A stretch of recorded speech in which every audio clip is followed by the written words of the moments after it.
there. It's the Oh, live stream of okay. this and these cameras that Okay. I'm concerned about, because that's what's supposed to be on the TVs.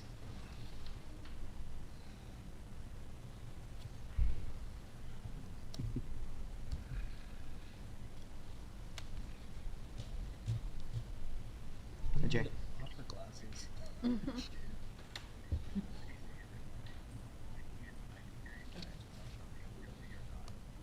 So he's logged in and he can see us. Oh. Can you go into the attendees and see if you can elevate him? Because he's listening. There he is. There he is. Yep, right there at the top, Randy. There we go. Got you in.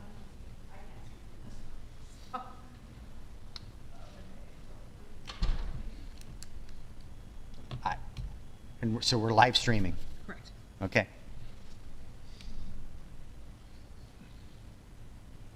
Yes, you can allow him to talk.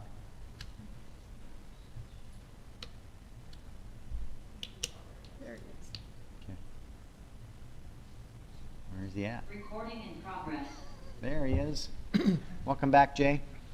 All right, we've lost, for some reason, the two large monitors, but Janine assures me that we're live streaming, and we're also recording on through the Zoom technology. So we're going to continue the meeting and get to our business items. The first of which is item 7A, adoption of an ordinance approving the Sydney Road Apartments Development Agreement for transportation and park impact fee credits.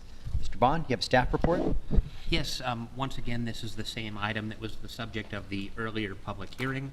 It's a development agreement with the Sydney Road Apartments for transportation and park impact fee credits, and I won't repeat what I said earlier during the public hearing.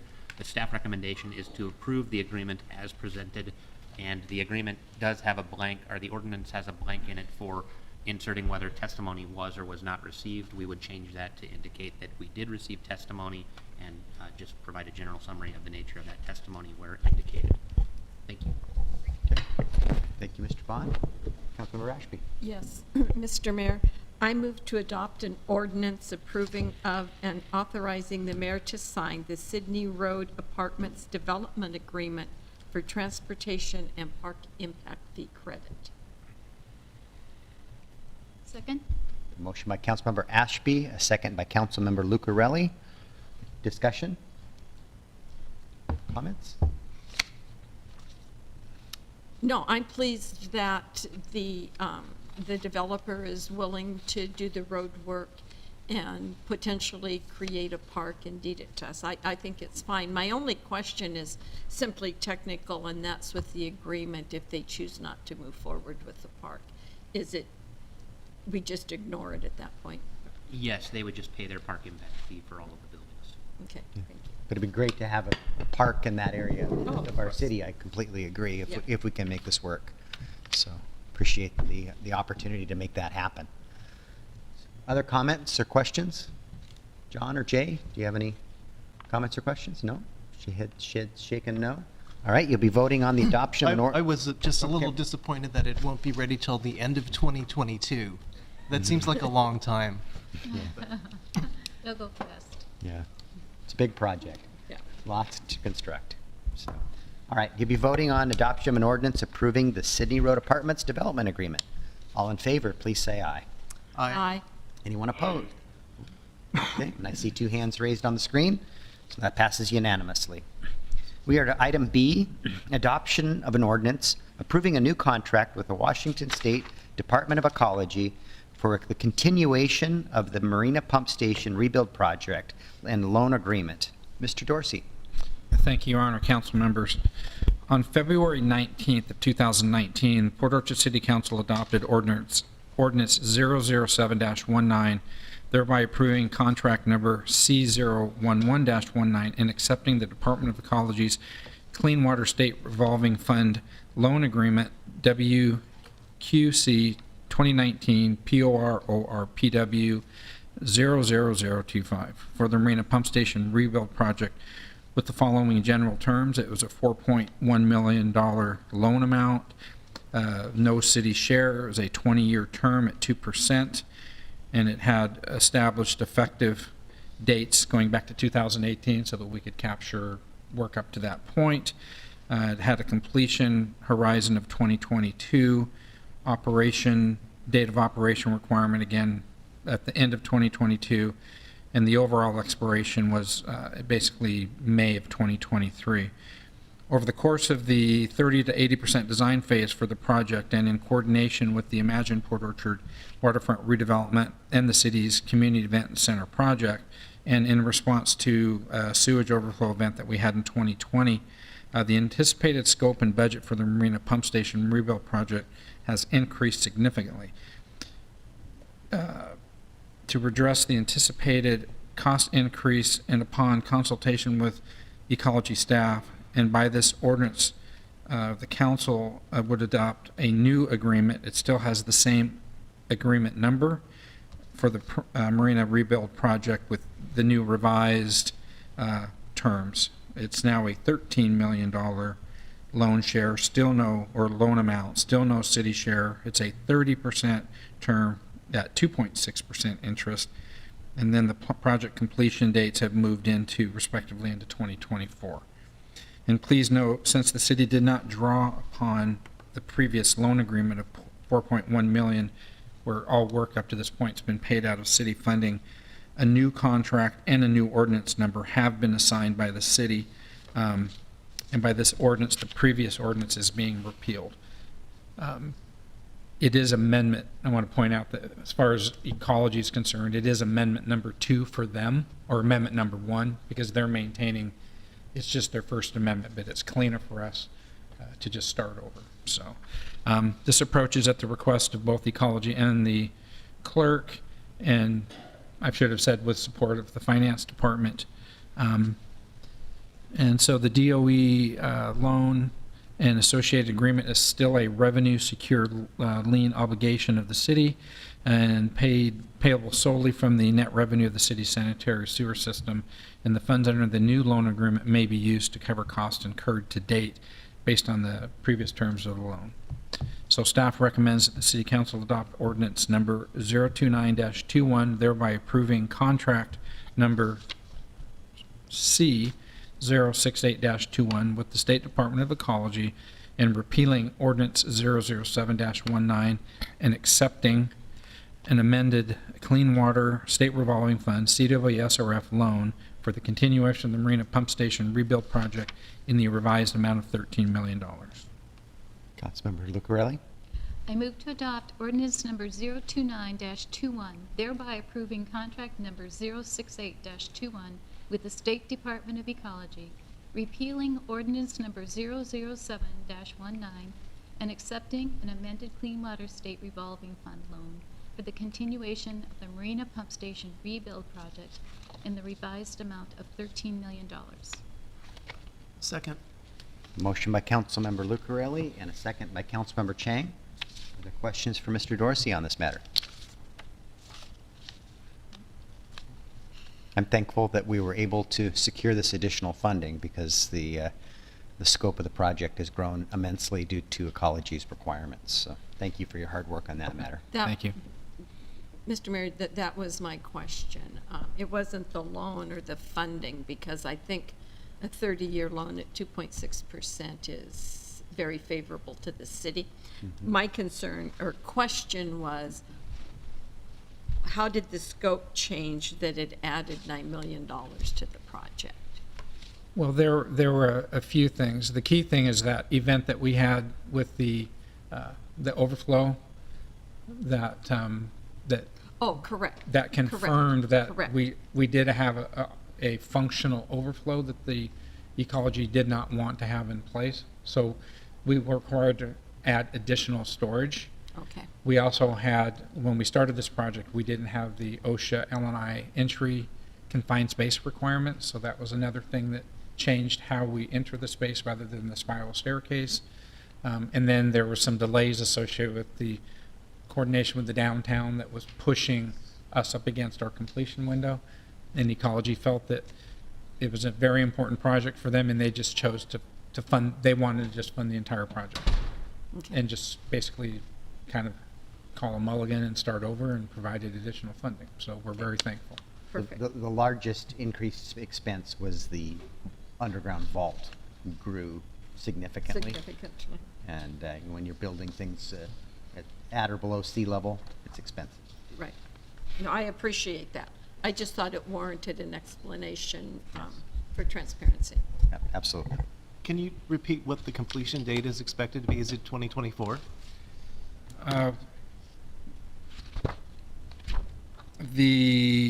We're hoping to be operational at the end of 2023, Okay. so 2 years from now.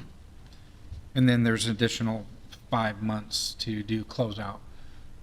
And as we learned from the Tremont project, we're still closing. We're still closing it out, even though we've been driving on it for quite a while. That's the nature of federally funded projects.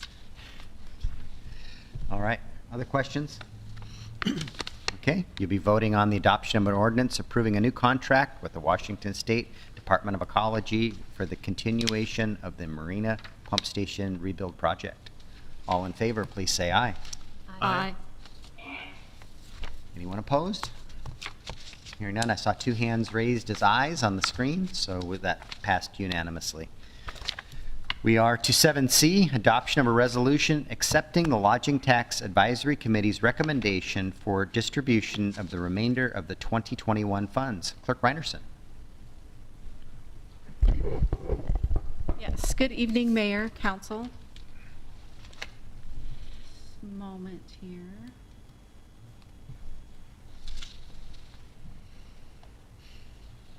All right, each year, staff solicits applicants to apply for lodging tax funds that are used for tourism marketing and festivals and events. The funds are used to attract tourists in the city. At the August 18, 2020 City Council meeting, the council directed staff to move forward with the lodging tax application process for 2021, but only for the tourism marketing, with the understanding that the funds will be reviewed in early 2021. The total amount of funds being allocated for 2021 is $100,000. During the deliberation process, the committee understood that some of the funds needed to be reserved for event and festivals. On November 10, 2020, City Council adopted Resolution 54-20, which allocated 2021 lodging tax funds in the amount of $52,500, but only for tourism marketing. With the governor's reopening of the state of Washington, staff was directed to accept lodging tax applications for marketing of operations of events. On July 13, 2021, the Lodging Tax Advisory Committee met to discuss the applications received and to provide a recommendation to the council on the remaining budgeted funds. The remaining amount is $47,500. Before I describe the committee's allocations, I wanted to remind you what the previous awards were back in November of 2020. So during that application process, we received an application from Fathoms of Fun, and as a reminder, this is for tourism and marketing, meaning that they needed to market the city for tourism as a whole, not a specific event, not a specific function, but city as a whole to get people here to attract for tourism. So again, Fathoms of Fun Festival asked for $3,500. The committee recommended, as well as the council awarded, $3,500. Port Orchard Bay Street Association asked for $12,450. Committee recommendation and council awarded $8,000. Port Orchard Chamber of Commerce for the Explore Port Orchard portion asked for $10,000, and the committee and council approved $6,000. Port Orchard Chamber of Commerce for the Tourism Information Visitor Center asked for $14,000. The committee recommended and council awarded $10,000. Sydney Museum and Arts Association asked for $5,000, and the committee and council awarded $5,000. Visit Kitsap Peninsula asked for $24,000, and the council and the committee awarded $20,000, for a total of $52,500, with a remainder of $47,500 left. With that, the city sought applications and received the following from Fathoms of Fun, Marketing of Operation Events Funding. They asked for $16,000. Let me double check that one. So originally they submitted an application for $14,500. Port Orchard Bay Street Association submitted an application asking for $9,000. Saints Car Club submitted an application, asked for $2,500. Visit Kitsap for a passport to Port Orchard, requested $9,500. And Visit Kitsap also submitted Ride the Tide event for $2,500. So that was what was submitted to the city. The cruise asked after the deadline for the event to amend their application. It was their understanding that they needed to provide some additional flagging for downtown for their event, and asked that the application be amended from $2,500 to $3,500. So I've accepted the form and told them that I would submit it to the committee, and it'd be up for them to determine if they would accept it. So that was submitted. And then a few days after the application awarding closed, we received a phone call from Port Orchard Bay Street Association. There were some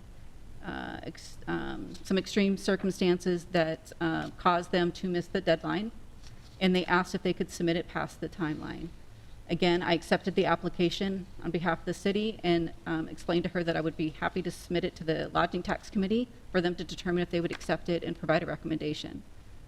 So with that, the committee met, and they took a vote, and the committees decided to go ahead and accept the amended application from the cruise, which is the Saints Car Club. They also accepted, they voted and accepted to accept the Port Orchard Bay Street Association's application as well. When they reviewed the application, one of the applications from Visit Kitsap, which was Ride the Tide, was an event that had already happened after the submittal of the application. So the event occurred early June. This application was submitted in July, so they wanted to know if they can get reimbursed for an event that had already happened versus a future event like most of the other applicants provided. Again, the committee voted and decided that it would not be in the best interest of the city to, and set a precedent to allow past events to submit reimbursement as part of the lodging tax process. So that application was awarded and, was recommended from the council, or recommended from the committee to have zero allocated for that application.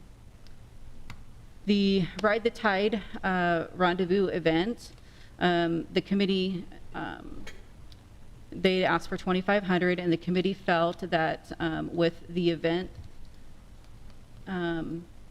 season more than halfway, or about halfway through the season, they didn't feel that the funds that they were asking for, it was a software program to help track the event. They felt that it was too late in the game, per se, to award those funds for a software program that essentially the city would be at the end of their season. So they chose to award that amount at $0. They also took into consideration previous amounts that were awarded from other organizations. So they felt that both events, the Passport and the Ride to Tide event, were both valuable and would be a competitive event to have for applying, but for next year funds. So they will encourage them to apply next year for those funds. And I apologize for going into the detail, I just haven't had time to get the minutes done, so I thought I would explain that to you tonight, so you have an understanding of where the committee came from and why they voted the way that they voted.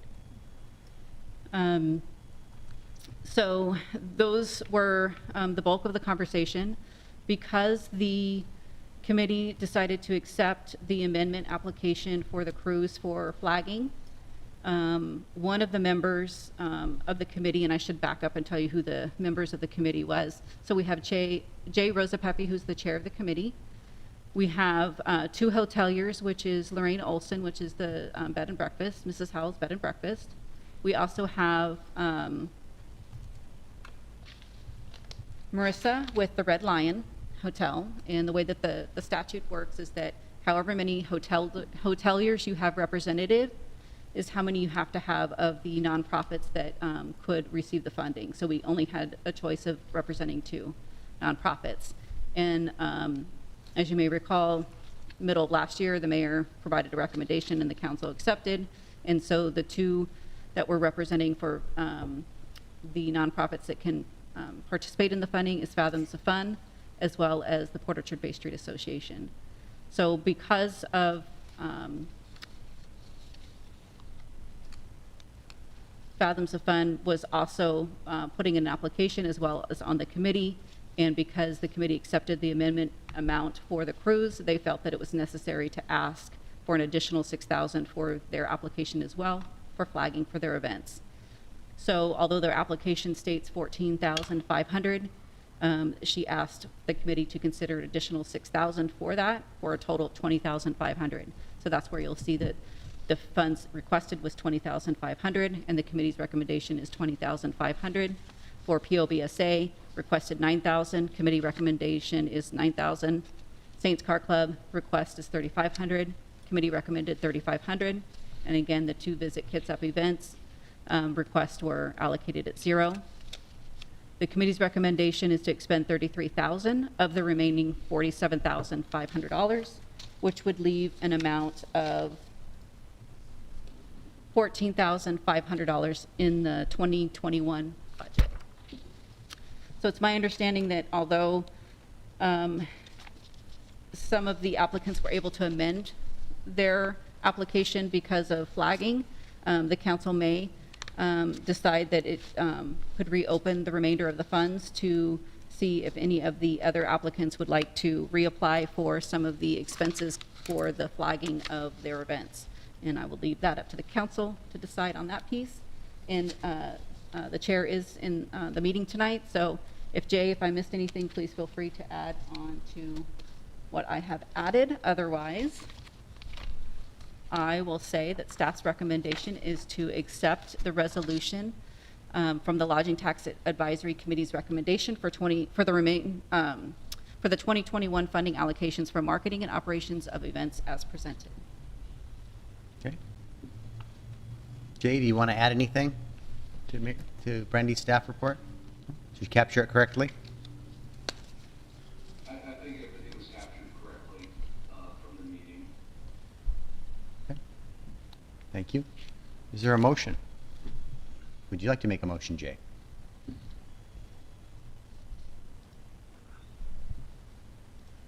Go ahead if you'd like. Mayor, Yes. I would move to accept the recommendation of the Lodging Tax Committee and move forward with funding as proposed. Okay. Is there a second? And second. Got a second by Councilmember Chang. Discussion or questions of staff or Mr. Rosepepe? Brandy, could you repeat the 6,000, what that was for Fathoms? It is for flagging, to provide certified flaggers for traffic control for their events for this year. So a change we've made operationally here is that in the past, our police department has provided that flagging. And we're going to be policing events versus harnessing police officers to an intersection somewhere. And so we're asking these event holders to provide traffic control. We're going to put hard closures on and barriers on some streets, but we think it's imperative. And, we don't want to ever have a repeat of what happened up in Paulsbo.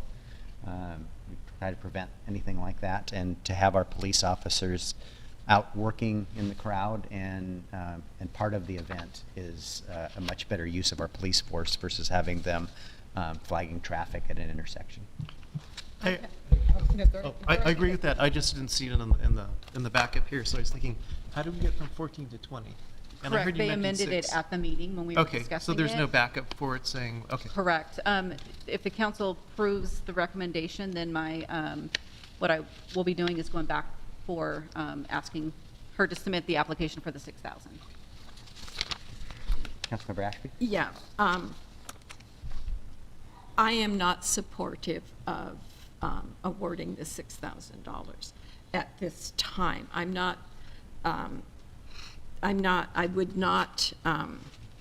would approve it at a future time, but what I have kind of figured out what's happened is the cruise and some of the Fathoms of Fun events have already submitted applications, and their applications are going through this process of approval.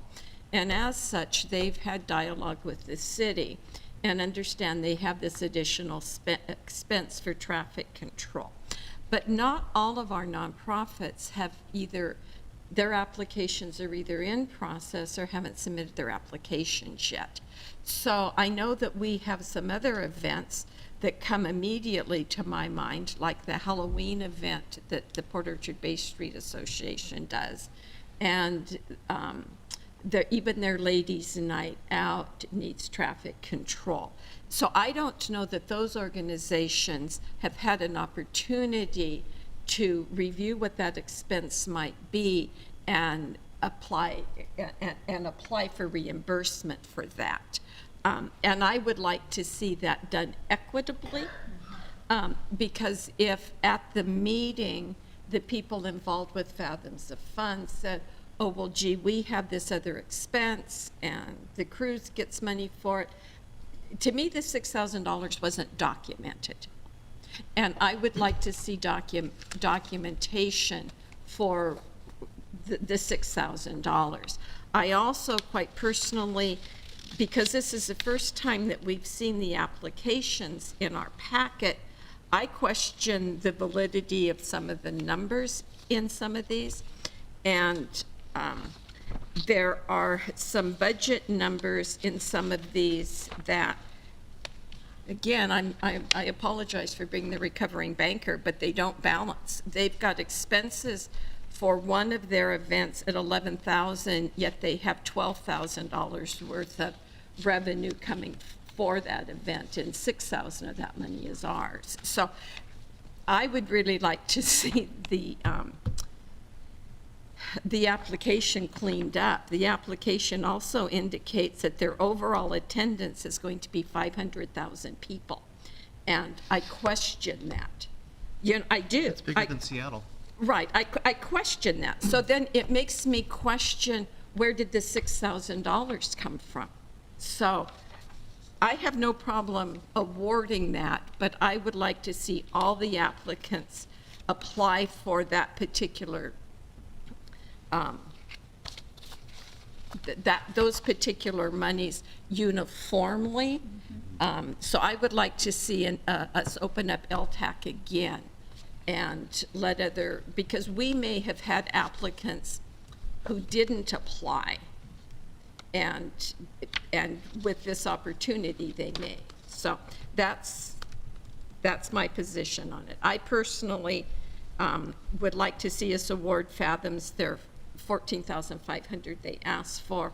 I'm willing to accept the inaccurate numbers for that, but I'm not particularly excited about extending the other $6,000 without everyone having an opportunity for those funds.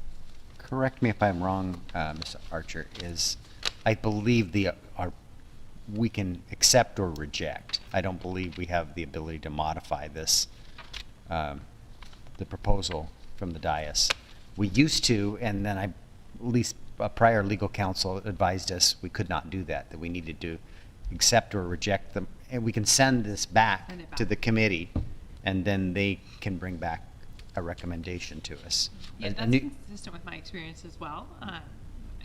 So yes, I would suggest that approach as well. Okay. So we've got two choices. Yay or Accept nay. Yay or nay. Yeah, that's right. That's my understanding. Other comments or questions? Okay, we have a motion on the floor to approve the recommendation before us. And maybe you guys have been pretty good about your show of hands.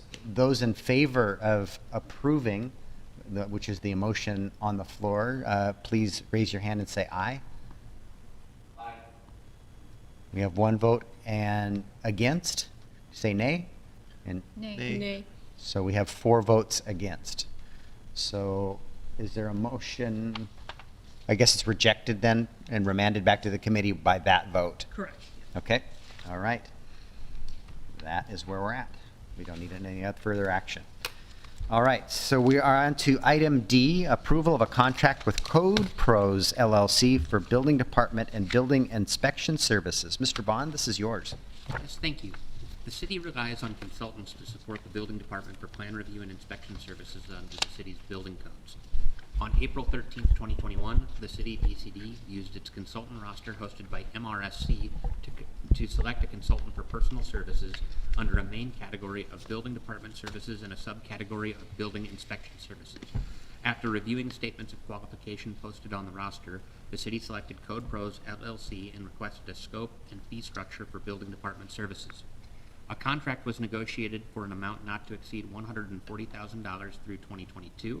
The scope provides for a variety of services, and the fee structure varies depending on the services provided. The fee schedule is attached to the contract as Exhibit B. It is unlikely that the city will reach the contract amount prior to the end of 2022, but given permitting volumes and the city's targets for time periods in which to turn around building permit applications, the contract does provide flexibility to allow the city to maintain levels of service. There is currently a considerable backlog of building permits awaiting plan review due to the retirement of the city's building inspector and delays in hiring a new building official, who incidentally started today and is on board. The staff recommendation is to approve a contract with Code Pros LLC as presented. Just quick question. Jerry, can you hear Nick okay? Okay, so maybe in the future, get your microphone just a little closer. I was struggling too. Cindy? Or Brett? I move to approve a contract with Code Pros LLC as presented. Second. Motion by Councilmember Chang, a second by Councilmember Lucarelli. Questions from Mr. Bond on this contract? See any hands raised on the TV?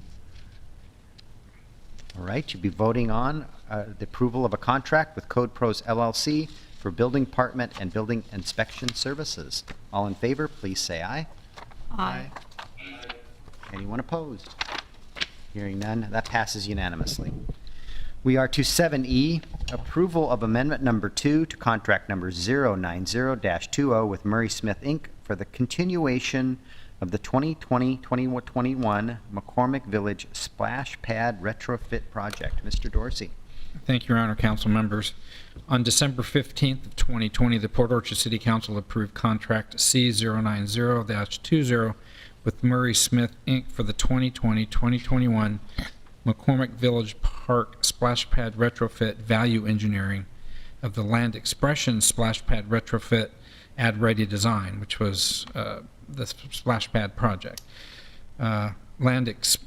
Prepared by Land Expressions, Land Expressions prepared the original design for the project, but because of the high cost of that design, the city sought the value engineering of the project to bring the cost down. The result of the VE process reduced the Land Expressions estimate for the project from approximately $500,000 to $200,000, but however, due to the expansive scope of the value engineering and associated proposed addendum to the original design, Land Expressions objected to the modification of its original design via the Murray Smith addendum. In order to expedite the project, the city has prepared addendum 2 to the Murray Smith contract, C090-20, to incorporate additional scope and budget in the amount of $48,711.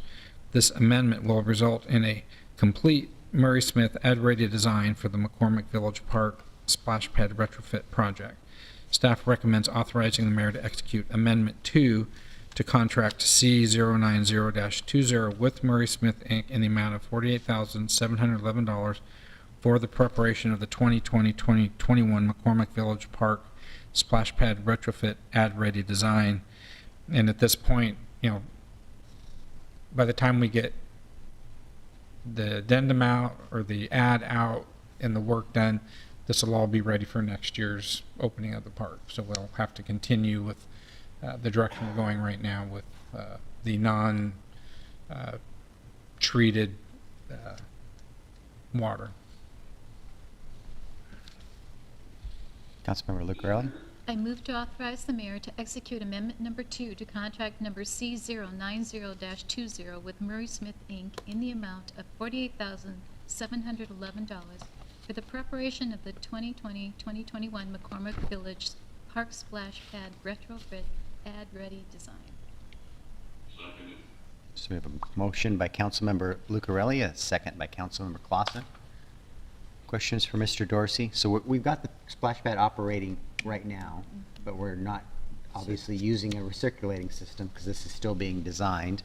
But with the governor's restrictions being lifted and the hot weather, we felt it was appropriate to open it. So we have reduced the hours of operation of it, and we've, the two big noodles that spray water, we don't allow them to come on at the same time because they use a lot of water.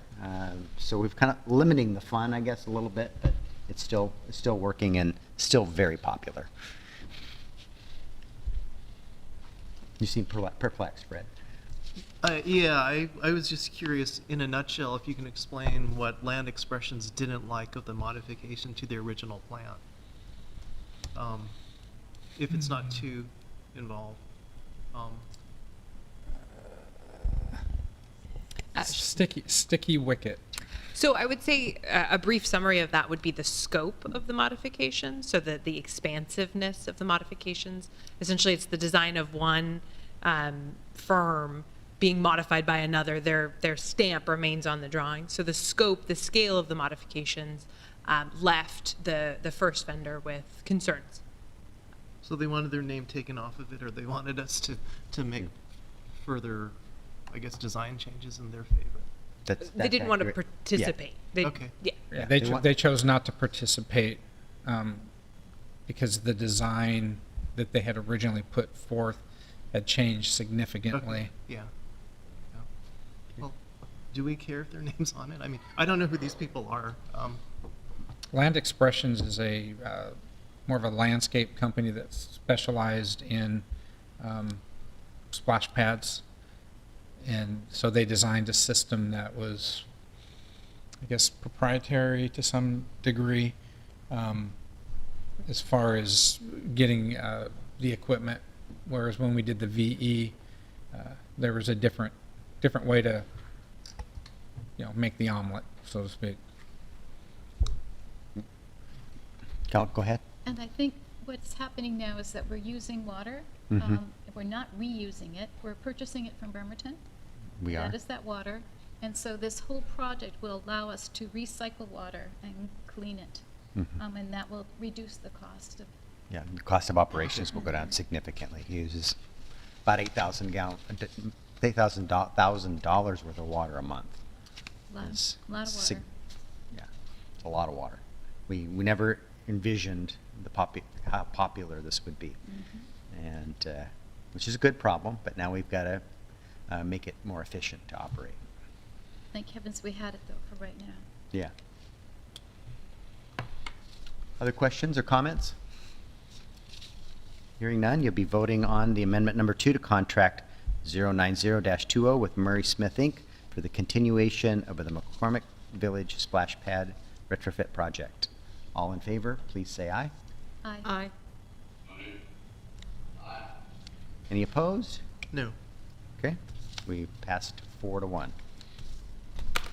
We are to item F, which is the approval of an award, approval of awarding the responsive bidder and authorize the mayor to execute an agreement for the city's official newspaper. Clerk Reinerson. Yes, good evening, Mayor, Council. So RCW 35A.40.210 and 35.23.352 subsection 7 requires each city or town designate an official city newspaper of general population less than 20,000. The newspaper shall be of general circulation within the city or town and shall have been published regularly at least once a week.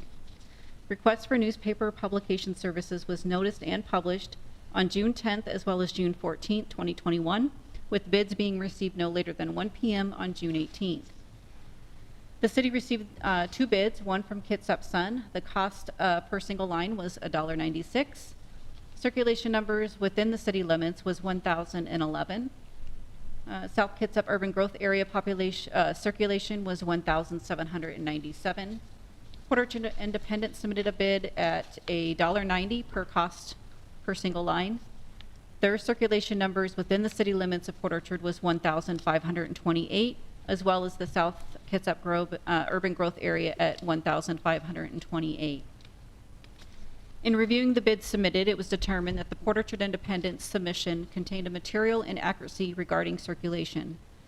As a result, the submission has been disqualified as non-responsive. Therefore, the only responsive bid is Kitsap Sun. Staff recommends authorizing the mayor to execute a contract with Kitsap Sun as the city's official newspaper, as they are the only responsive bidder. Is there a motion? Sure. Councilmember Ashby. Yes, I move to authorize the mayor to execute an agreement with the Kitsap Sun as the city's official newspaper as presented. Second. Motion by Councilmember Ashby, a second by Councilmember Chang. Questions of Clerk Reinerson? And I should clarify that you guys are just accepting the bid, and then assuming that the bid is accepted, then the mayor has the discretion as pre-authorized by the council to negotiate that contract with Kitsap Sun, and that's what's being signed by the mayor. Okay. Okay, thank you for that clarification. Any further questions? Hearing none, you'll be voting on awarding the responsive bidder and authorize the mayor to execute an agreement for the city's official newspaper. All in favor, please say aye. Aye. Anyone opposed? Hearing none, that passes unanimously. We're to our last business item, which is item G, approval of the June 22nd city council meeting minutes. Is there a motion to approve? Councilor Chang, go ahead. Mr. Mayor, Move that we approve the minutes as distributed. a second. Okay, I have a motion by Council McClosson, and I'll give that second to Councilmember Rosa Pepe. And I believe Councilmember Ashby will abstain in this vote. So all in favor of approving these minutes, please say aye. Aye. Any opposed? And one abstention for Councilmember Ashby. Got two quick discussion items. These were in your packet, and potentially, maybe Janine, you could put the park survey up on the screen for the public, and hopefully Jay and John, you can follow along from your packets. But we recently completed a park survey, and Nick's diligently working on a parks plan that will be an element of our comprehensive plan. And we had this survey over for a little over a month. We had signs made and a QR code, and these signs were put in all of our parks and to solicit feedback from our citizens on how we could make our parks better, what they like about our parks. So I'll run through these slides real quick in the questions. So the first, go ahead and advance to the next slide, Janine. And the first, we had 702 people visit the site. 290 of them completed the survey. So we had 290 complete surveys. And the next slide, go ahead and advance the slide if you could, Janine. And which parks did you visit? And you could select up to 3, and the most frequently visited were Ed Turner Park at 25%, McCormick Village Park at 23%, and Rockwell Park at 24%. And so what did you do at the park today? And the most popular response was walking and running, followed by at 22% playing with their children at one of our parks. And go ahead, Janine, to the next page.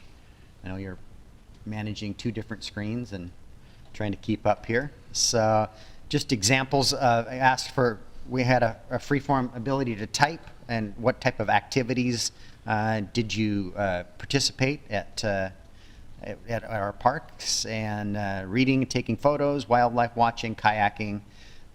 Somebody must have been walking on the waterfront for the vendor trade markets, and disc golf, that's at Banzee, and concerts, which are on the waterfront. And next slide. So we asked what was the most important thing. We had a drop-down menu of a number of things, from trails to playground equipment, sports courts and ball fields, and the highest response we got at 81% was trails and pedestrian paths from the people that completed the survey. And Next one was how important were playgrounds to you, and 50% of the participants responded that that was the most important thing to them. And then ball fields and sports courts, only 25% said that that was most important to them, and somewhat important at 30%. The what can we do to make our parks more convenient and inviting? We got some responses asking for we have a nice dog park out at McCormick Village Park, and we lack one in downtown. So we had some responses say that that's something they need. More trails and paths, a dog run, more trash cans, and more doggy bags. Someone would like to see the sports court at Clayton resurfaced. More water parks with recirculating systems if we're going to build them. And kid-friendly climbing structures, more trails, natural belts, and access to the water. And so the next question was, do you live in the city of Port Orchard? And 76% of the people that took the survey do live in the city of Port Orchard. And now the last question was related to if they would support a Parks and Recs levy within the city. And you have to remember, the people that took this survey were visiting our parks and our park supporters. So I would expect this number to be high, and it was at 70%. And so just wanted to share that data with you. And the questions of next step is completing our parks plan and different improvements. I did have conversation with Commissioner Gelder earlier in last week, and Paulsbo and North Kitsap are moving forward with a parks district and a ballot measure, and wanted to know if we would be interested in participating in creating one in the south end of the county. And I said, I believe we would be interested in talking about that and what that could look like. So that's conversations that have happened. So go on to the next discussion item. I recently got some employment data, and I'm sorry this is crude. Noah's on vacation, so I didn't get any help with a fancy PowerPoint presentation. So I'll cover this, and I've got one little typo in there at number 4. It should be at in the bottom category. But our jobs, we know that a number of housing units are being many housing units are being created in our community, but creating jobs is also important. And I just wanted to give you a 3-year outlook on what the job creation in our community has been over the last 3 years. And this past year during COVID, we actually grew our jobs in our community by 131 jobs. Is this the city? This is our city's data. Okay. From Puget Sound Regional Council. And so while this column doesn't add up to, I grabbed the biggest numbers, and there's tons of categories in this data. And so services, it was the biggest increase we saw with 200 jobs created. Retail, 79. Government, because we got the county seat, 45 jobs. Education, that's our school district, and this one should be down in the sector losses and not here. In this section was 26 down. Construction was up 14 jobs, and finance, insurance, and real estate was up 41 jobs. We saw a significant decrease in trade union jobs, and whether that must be construction. Tremont project maybe finished up, and those would have been union labor jobs. So I'm making some assumptions there, but just thought it was interesting data when we got it, and I go, well, what are these jobs, and where have we seen the shift? So I hope you find that information valuable. All right, we are to our council report of council committees, and let me get to economic development tourism. They met earlier this week on Monday, I believe. And Yesterday. Yesterday, that's right. Go ahead. Okay. We spoke about 4 items. The first was the business community discussion. Basically, that was just sort of lamenting that there were not enough people to fill all the jobs that are available. The second item was an update of the tourism promotion and strategic plan that Councilmember Ashby spearheaded. And we noticed that it hadn't been updated since 2017, and we thought that it should be updated, and maybe it could have a format change where the tables and the data would be an appendix, because the body of the work had all the strategic plans and goals. And so there was some discussion on that, and I believe that's coming to a work study. We asked, Brandy ran through a list of the festival's events remaining in 2021. And then Nick spoke about permit activity, and I didn't bring the notes, so I'm sorry. There were lots of numbers that he threw out. It's very impressive. I think it's either 5,000 or 1,500. But he spoke both about single-family dwellings and multifamily dwellings that are expected in the next 2 to 3 years. It's a lot. So 2,500 total housing units, 1,500 were in single family, and almost 1,000 in apartment complexes. So if they all came to market. Okay, is that your end of your That's it, report? yeah. All right. Thank you, Councilmember Chang. Utility Committee meeting was supposed to be this evening, and it was canceled, so it's rescheduled for next month, August 10th, I see. Land use, are you really going to meet on August 4th? We met last week. Did you? Yeah. Jay, did you want to give the report, or shall I? I can't. Hang on, there we are. Okay. Let me give you a quick report, and you can add in, because I'm sure there's something on this. We had a discussion regarding the new state laws and changes that we'll need to make to some of our codes regarding, I'm going to get the right words here, transitory housing and indoor shelters. Some of that language is going to be coming down rather quickly, briefing to the council. We also had a discussion on affordable housing in terms of what's called congregated living, and this specifically relates to a project on DeKalb that's come up for discussion before. And lastly, we had a discussion on DOE's reply to our shoreline master plan. They provided some comments. We were responding. We gave them some feedback specifically related to parking on our shoreline and how we might want to go back and discuss this with them. It wasn't a final ruling from them. We're more in the project portion of discussion. So that's what I had. What do you have, Fred? Yeah, just adding to that, staff is updating the use tables, and this will come to us in work study. They're adding in both, I guess, making conditional the required zoning for transitory and permanent supportive housing. Basically, the state is saying that anywhere that you have residences, you need to be able to allow these types of housing, like transitory or permanent supportive housing. And by making it all conditional, we will have some ability to mitigate some of the conditions. That makes sense. Thank you, Fred. Thank you for your report. I saw minutes from a Chimes and Lights meeting. Yes, those are old minutes. Oh, they were old minutes, so you haven't had a recent meeting. No, next week. Okay, well, we'll look forward to your report at our next council meeting. Finance meets next week, and transportation meets in 2 weeks. I don't believe, you gave a report at the last council meeting, I think.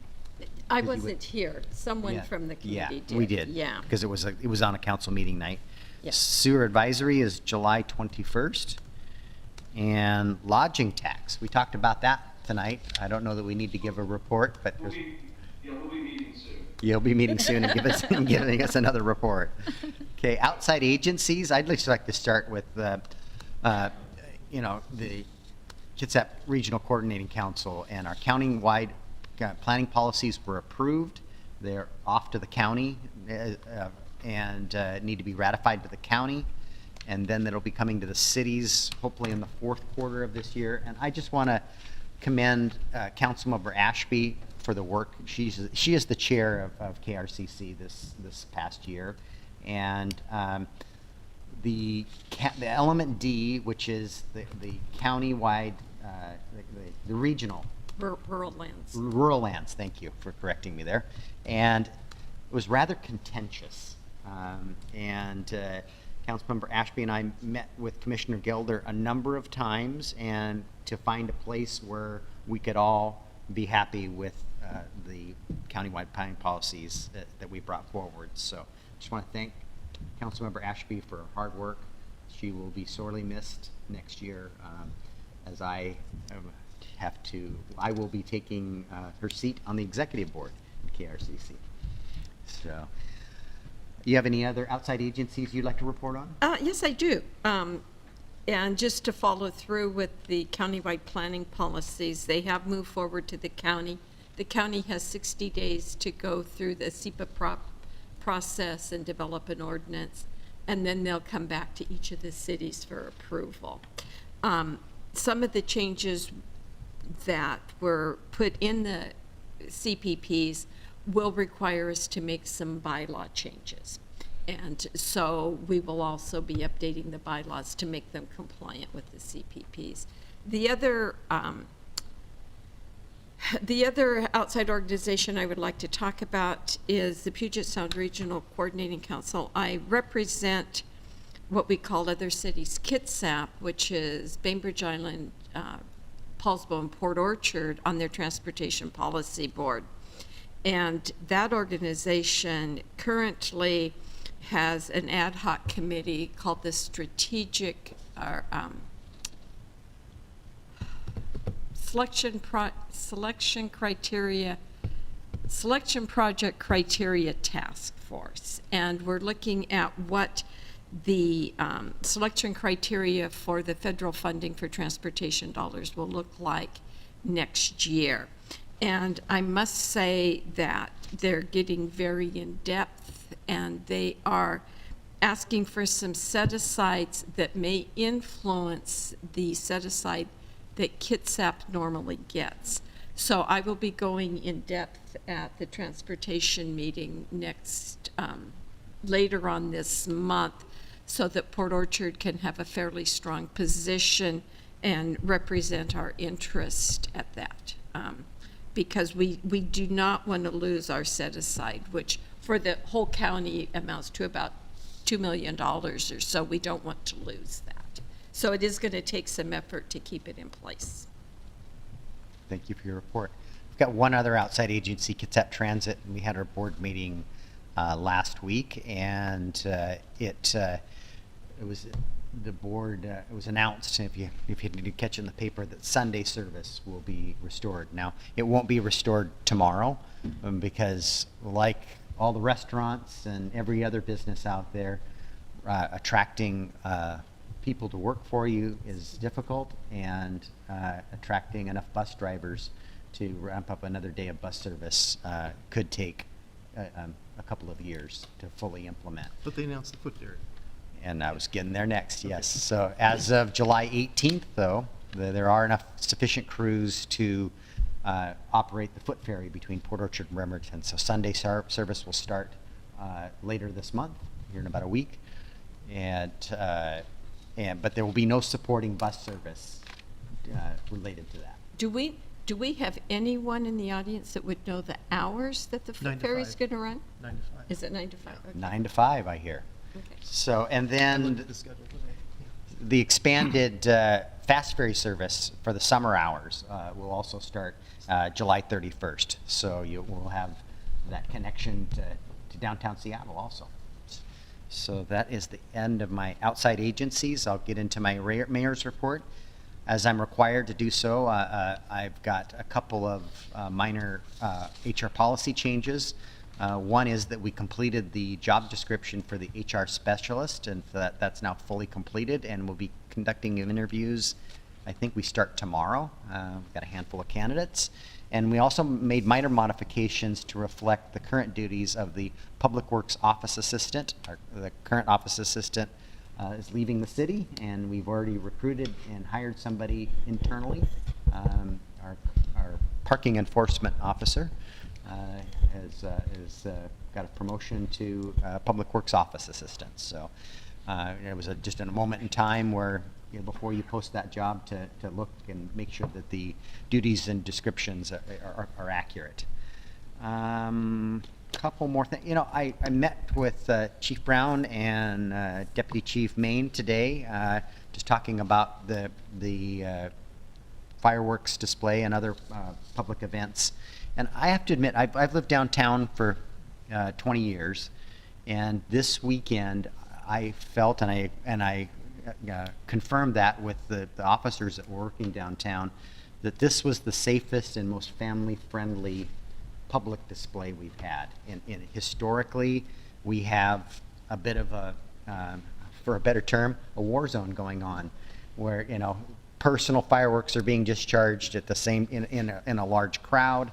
I question the safety of that, and I'd really like to potentially have the land use committee look at limiting maybe fireworks downtown, or potentially, I got a ton of emails in the last few weeks too of citizens wanting us to ban personal fireworks. So whether we want to have conversations about that. So if the council doesn't object, I'd like to land use committee to have some conversation and look at what other communities are doing and potentially make a recommendation at a work study meeting. So there'd be lots, even if we make changes to this per state law, they wouldn't go into effect for 1 year from when those changes. So regardless, if we did make a change this year, next 4th of July would look no different than it has historically. And then lastly, if you haven't seen them, the Van Zee tennis courts got resurfaced. They look fabulous. And the nets got installed today. I think there's a bench we're still going to install. But they're resurfaced and they're open for business. So bring your tennis racket or your pickleball racket and go and enjoy the new tennis court. Let's see, report of department heads. Mr. Dorsey, do you have anything to report?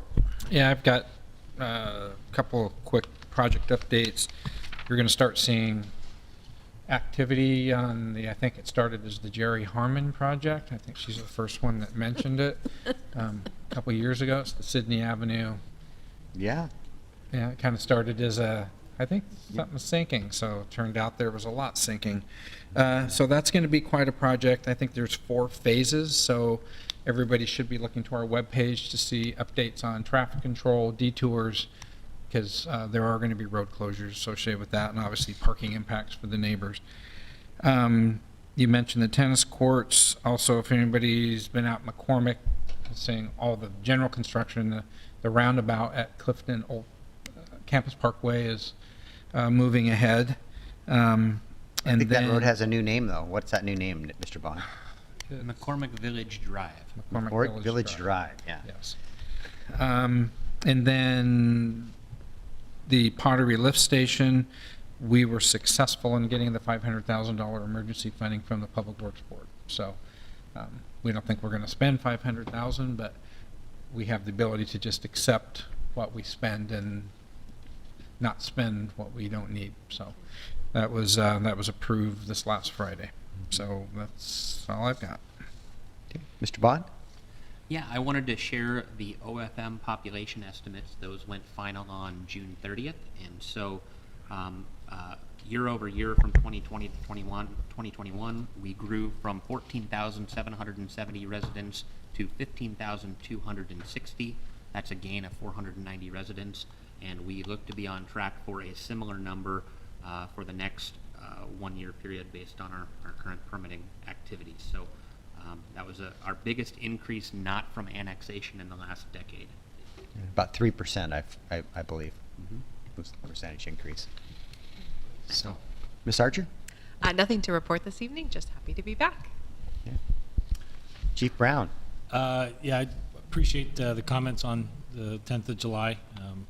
Deputy Chief Maine put that plan together. I was unfortunately out of town, so I missed it, but it was great to have our team down there kind of handing out stickers and Slurpee coupons and being present with everyone instead of, as the mayor said, holding on traffic control points.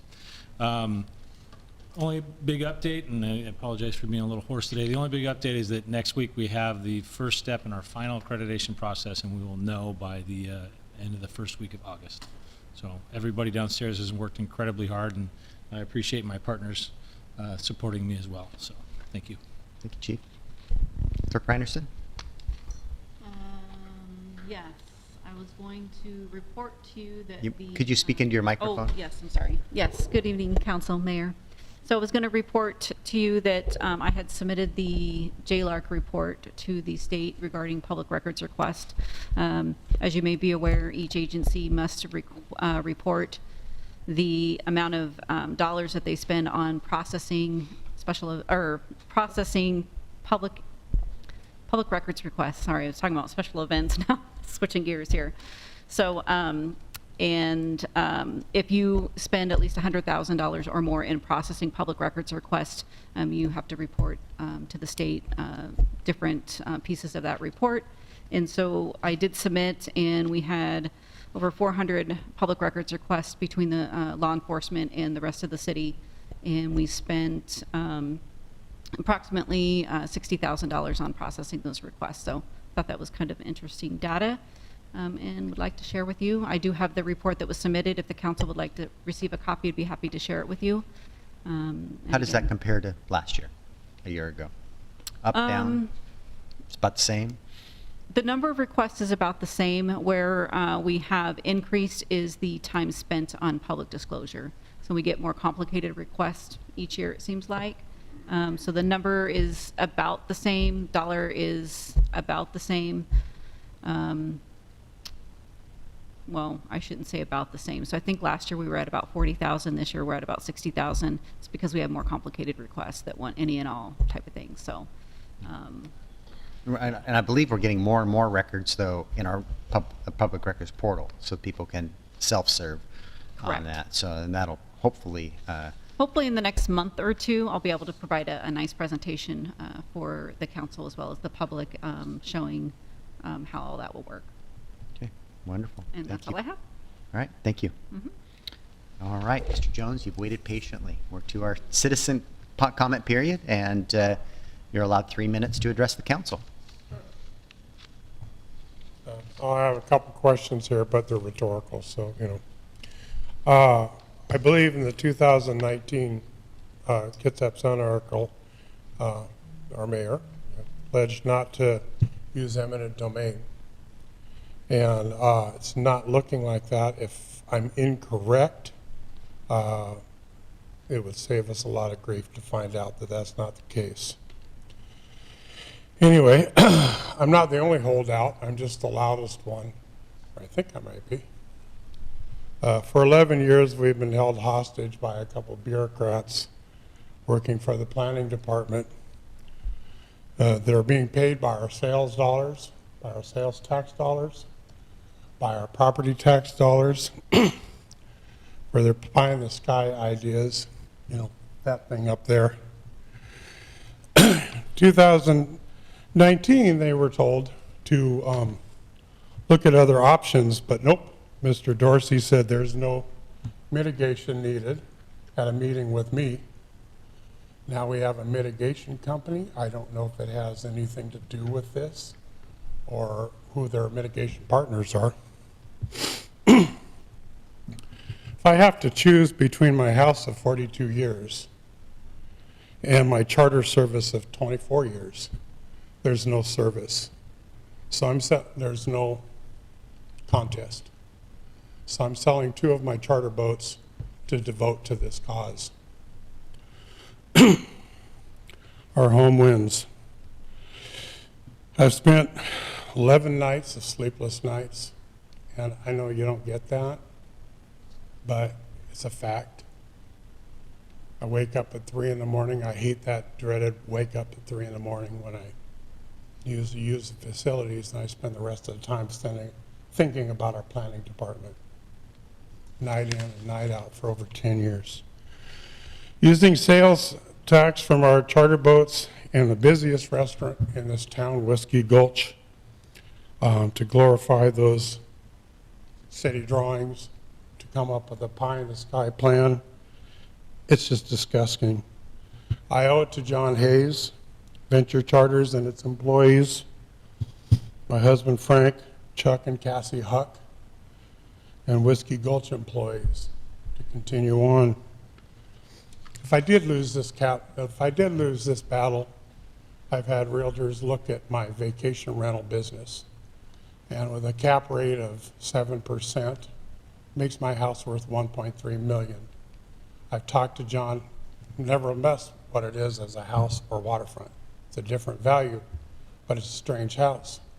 But apples being apples, the other two homes can follow my suit on VRBO and be just as busy. We're sold out, or booking through VRBO all through next year. Your time is up this evening, Mr. Jones. Okay. Most of the waterfront's Thank you. done. Thank you for your Homes are comments. Done in it. The comments Sold in a period is day. over. So, Okay, thank you for your comments. Is there anyone else wishing to address? Jerry, go ahead. You've got 3 minutes to address the council. Okay. Just have to get my body up here. Yeah? The first thing I wanted to talk about is I've called and talked about trying to get a parking permit for when you have somebody come in to work on your either property or work in your house or something, and their tires get marked, and so they have to leave what they're doing and go down and change. And I would like to see the city come up with a parking permit for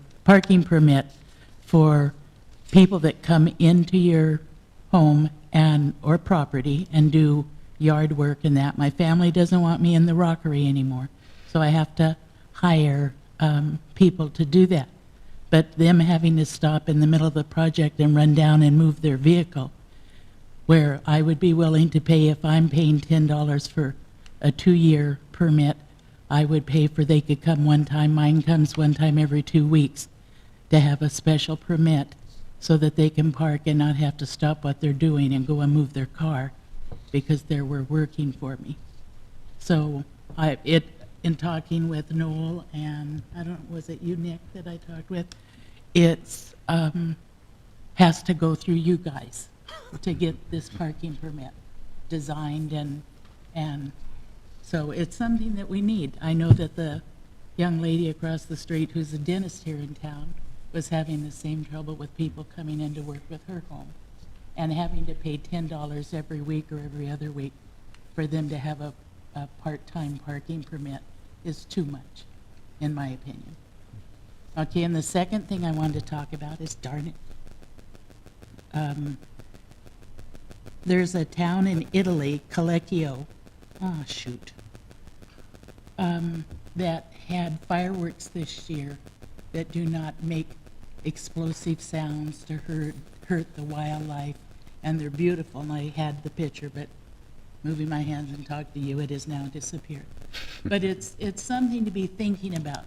The number of people, just even on Nextdoor, that have commented about having to buy sedatives for their animals, the number of people that have posted about losing their animals, and wondering if people have seen them because of the fireworks. It was 1:45 on the 4th in the morning when the last booming fireworks went off in my neighborhood.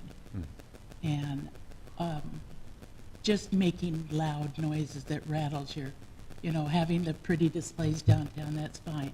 But just to have fireworks that make noise and scare the blank out of our animals and even probably the wildlife over in the creek. I mean, we have deer in our neighborhood, so everybody has to put up fences because they're eating all of our plants. So something to think about, and they are out there and available. So thank you. Thank you for your comment. Okay. Anyone else wishing to address the council? Sir? Okay. Anybody online raising their hand, Janine or Brandy? Okay. All right. We're elevating that person right now.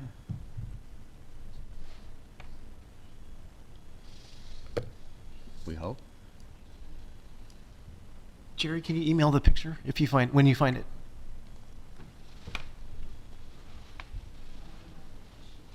Okay. This is not my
Thank you for your comment.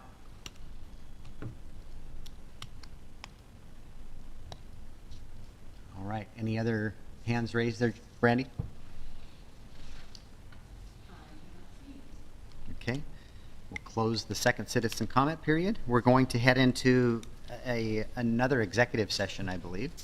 And there will be no action taken after that executive session. So Charlie, do you want to read the RCW into the record and go ahead? Absolutely. We will be going into executive session pursuant to RCW 4230-110-1, subpart I. The city council is discussing legal risks of a proposed action that the agency has identified when there are potential adverse legal and financial consequences to the agency. I believe the session will last approximately 30 minutes Okay, with no action to follow. And I do not recall whether we read that prior to the executive session earlier this evening. I don't think we did. Logistically, I think it was a challenge. So that same RCW applied, and the same context applied for that session as well. And we did announce the timing for that one as well. yeah. So we're going to go to a 30-minute executive session. Has a link for that executive session been sent to the council members that are online? Yes, I emailed it, and it was flagged as second executive session, Okay. and it came from my email. Yes. And if I could impose upon Mr. Bond to come in the back room and set up that TV so that it works that way. And Chief, you might have to modify what you're doing because we're going to hijack the TV. Already done. Okay, you're good to go. You got it figured out? Because, Well, I've got a USB that I can use as opposed to trying to. gotcha, and then you'll share your screen. And is there